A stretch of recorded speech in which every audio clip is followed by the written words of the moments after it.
We're going to forge ahead this week into this incredible stack of folders.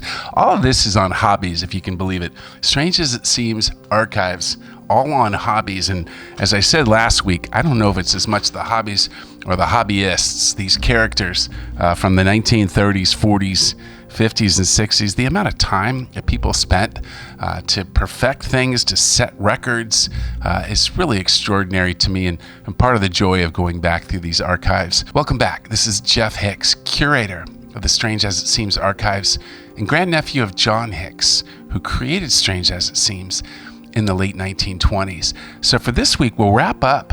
We did John Hicks and Ernest Hicks last week on collections, and I still have the Elsie Hicks era, including some really some cool photographs of some Hollywood personalities of the day that I came across as well. But let's dive in to the Elsie Hicks era and wrap this up on hobbies and collections. Before I dive in, I'd like to ask, please hit the bell to subscribe.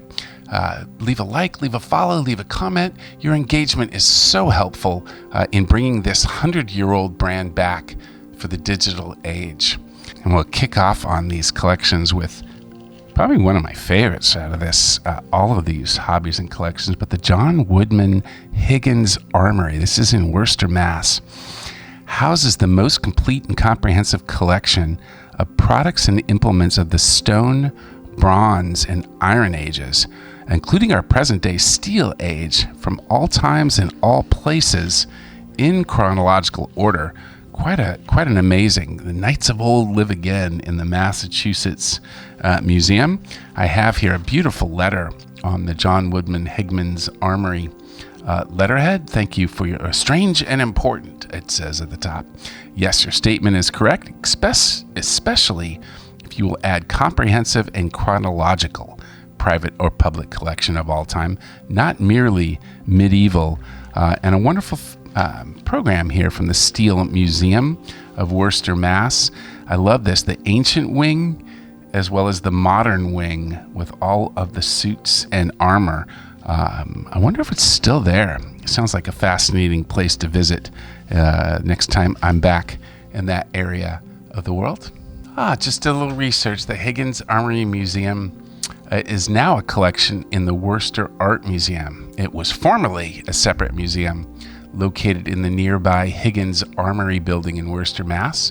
But I guess it ran out of funding. It was founded in 1931 and ran out of funding in 2004. How about Mr. and Mrs. Rare Buttons, handmade by Mrs. Nettie Tucker? Here's another collector that also formed a museum on their own. See the Tucker's Museum of Hobbies, located on highways 60, 70, and 99, apparently between Beaumont and Banning, California. A nice little handwritten note from the Tuckers, and apparently they had a Mr. and Mrs. Rare Buttons are part of a collection of 2,000 dolls in the Tucker Hobby Museum. They're covered with 15,102 buttons. They range from buttons that are as old as 200 years old, all the way up to modern ones at the time in the 1950s, weighing 25 pounds each. The dolls formerly were in the Tucker's Oregon Museum. And how about this guy? H.A. Wiedemeyer collects horseshoes from famous horses. Check out this. He's got horseshoes from the thoroughbreds Zev, 20 grand, War Admiral, Whirlaway, Seabiscuit, Cavalcade, Man o' War, and the movie horse Jadon, ridden by Rudolph Valentino in The Shake. And then apparently Mr. Wiedemeyer is not only a collector, but he's also a songster. He's got horseshoes. He's also got song hits on his mind, Mr. Wiedemeyer does, although I was getting confused here because I kept seeing Hugh Lyons, but apparently that's his pen name. So received your letter in regard to the song I had. This could be tied with a cartoon. I just placed it with a New York City syndicate. I've read your cartoons for a long time and enjoyed them very much. I have a hobby of collecting horseshoes from famous horses. My songwriting is not connected with my shoes in any way. I did, however, write The Derby Day, a number back in 1949, a song for Ben Jones of the Calumet Farm Stables titled They Run for the Roses. He wrote some songs for the Kentucky Derby. Quite a character. The collector and songster, H.A. Wiedemeyer, also known as Hugh Lyons. There's an interesting collector, Harold Ludlow from Vermilion, Ohio. Apparently, he preserves the sound of train noises.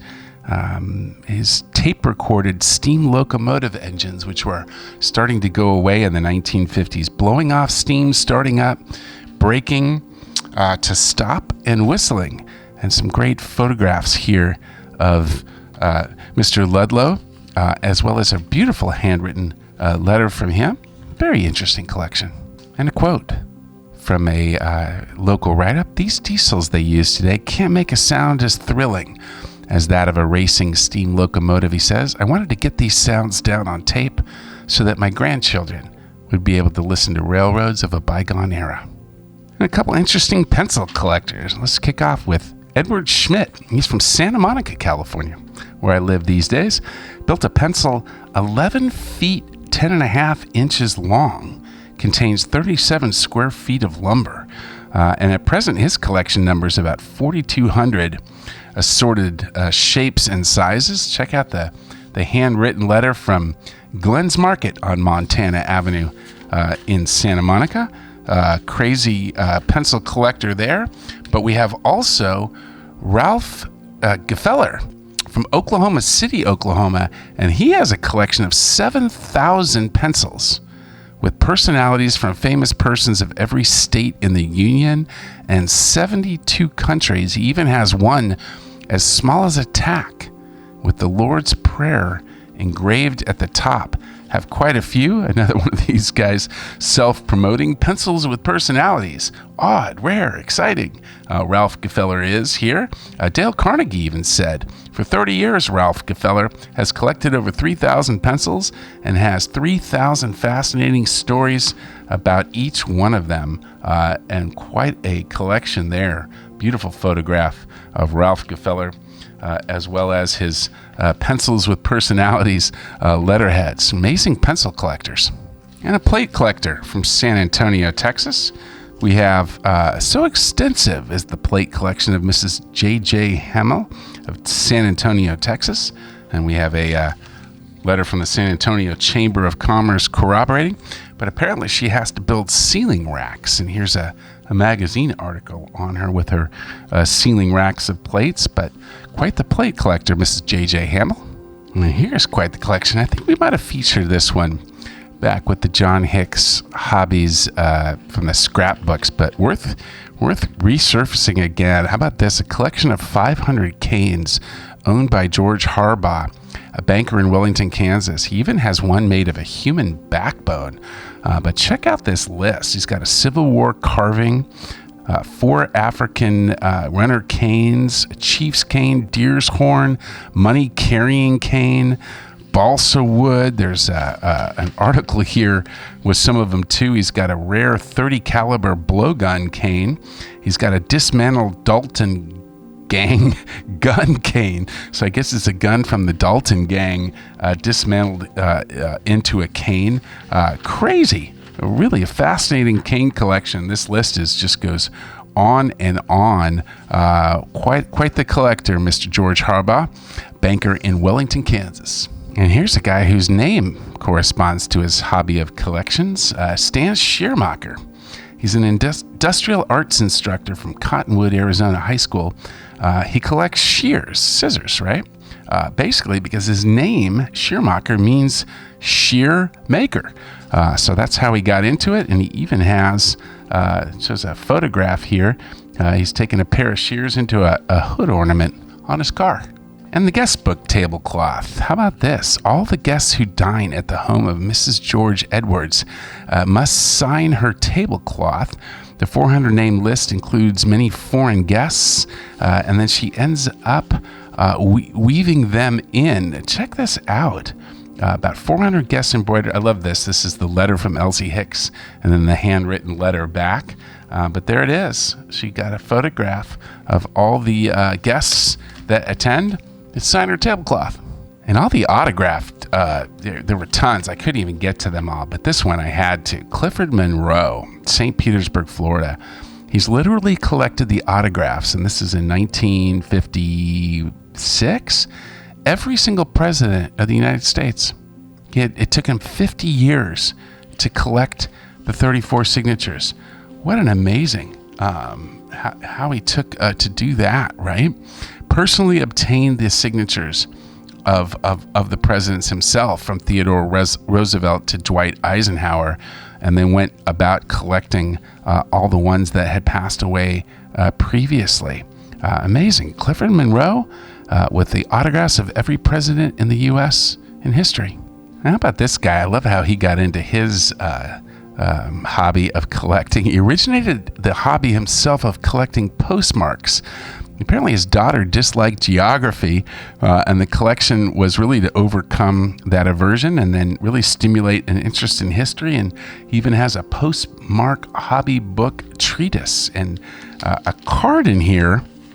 There's a card to sign up, a postcard, but I'm really not sure what this is. It's kind of a raised card. I don't know if you like what that does. It's kind of amazing, right? Pageant press, the instructive page, but kind of a raised postcard all about the hobby of collecting postmarks. Now, here's an autograph collector, also a cop. Louis Schlosser is from Detroit, Michigan. Great photograph of Lewis here. He has more than 10,000 autographs. Can you believe that? He collected over 30 years. He even got the coveted signature of Henry Ford. He had to secure that when, at Mr. Ford's suggestion, the two men slipped behind a building to avoid the onrush of sightseers. But some great photographs as well as letters here, and his business card, the Detroit Police Department. What a collector. 10,000 signatures. Can you imagine? And G.B. Massaro from Tampa, Florida. He's collected 4,000 milk bottles back in the day when they used to drop milk off at your doorstep. Quite a collection there. He plans to build the glass house once he gets 2,000 more. Wonder if he ever did it. Now, here's a guy who he was apparently Larry Long. He was the clubhouse boy for the Sky Sox Colorado Springs. I grew up with a couple of friends that were bat boys for the Los Angeles Dodgers when we were growing up. But this guy collected all the broken bats and turned it into a fence. Crazy. And the player's name was burned into each bat. A little handwritten letter here from Larry Long. And the fence of broken bats. Just a few more to go, and I think this might be my favorite. What an amazing guy. Over a period of 43 years, Wilson Bentley from Jericho, Vermont, he collected 5,000 negatives and plates of snowflakes. And here's a Hobbies, the magazine of the Buffalo Museum of Science from December 1947 with a snowflake on the front. And what an incredible story of Wilson Alwyn Bentley. And apparently he set this up. There's a photograph of him in here with his camera. And I think what you really can't really imagine is that he did this with, photographic equipment. That photography today has been made so simple that few of the innumerable present-day devotees of the art have any idea of the troubles and complexities of the old-time wet plates and printing out papers. Bentley tells us that the popularization of dry plate photography called his attention to this method, and the results of his work show that he advanced with the times, for we note a gradual progress in quality as the available materials for his work progressed. But you always wonder, you always hear that no two snowflakes are alike, and he proved it for over 40 years of taking these absolutely beautiful. There's some examples in here of the original snowflakes, and he just set the camera up, I guess against a window. Here's the letter here. Actually, the strangest seems letter. Oh, I love this, from Elsie Hicks. She first sent it. Dear Mr. Bentley, I understand you have collected snowflakes for 40 years, and you have photographs showing, and then the handwritten note. Mr. Bentley passed away 22 years ago. His collection now is the property of the Buffalo Museum of Natural Science. New York, which we have a letter here as well. Many articles written by my uncle, and many of them are very complete concerning his work, but I value them very highly. So this was a letter from his niece, Mrs. Harold Hunt, and what a story. I wish I had more time to tell of it. I might put this in a blog post, because really an extraordinary life dedicated to proving that no two snowflakes are alike.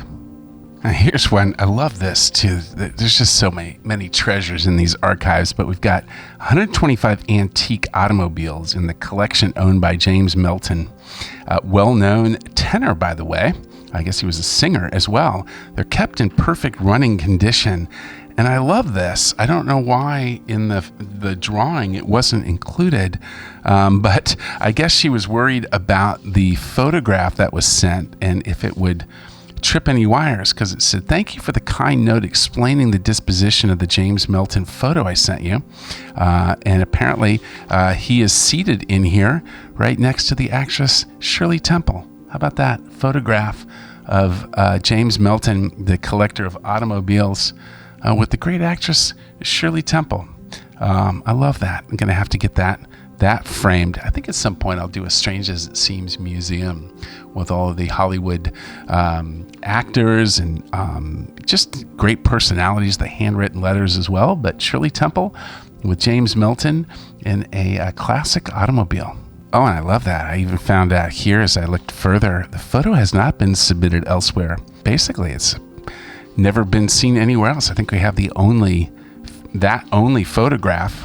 Apparently was an exclusive made, and I guess he was kind of wondering why she didn't draw in Shirley Temple as well. So an exclusive photograph here in the Strange as It Seems archives.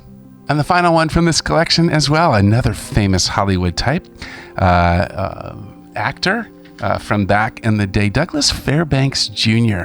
He houses his collection of miniature toy soldiers. They're all hand-cast and painted, authentic in every detail, and are valued up to $100 each. How about that? But some wonderful photographs here of Douglas Fairbanks Jr., a famous Hollywood actor, with his collection of toy soldiers. There's another one there with him gazing at it. And a letter, although it's not from Douglas Fairbanks, it's from the Doug Fair Corporation, Irving Rubin, from, I guess, the Doug Fair Corporation from Douglas Fairbanks Jr. Well, that wraps up this episode and the final one on hobbies collections, although we still have a stack of hobbies to go through for weeks to come. So stay tuned. If you like content like this, please hit the bell to subscribe. Leave a like, leave a follow, leave a comment. Love to hear if you have a crazy aunt or a uncle or grandfather with an amazing collection, or you yourself are collecting something extraordinary. We'll feature you here at Strange as It Seems, and I'll wrap up this episode, as I always do, with the foreword from John Hicks's first book in 1928. The author launches this book of the curious in nature and humankind on the vast sea of public opinion, with the hope that it will fulfill its mission to entertain and acquaint its readers with some of the marvels of the world in which we live.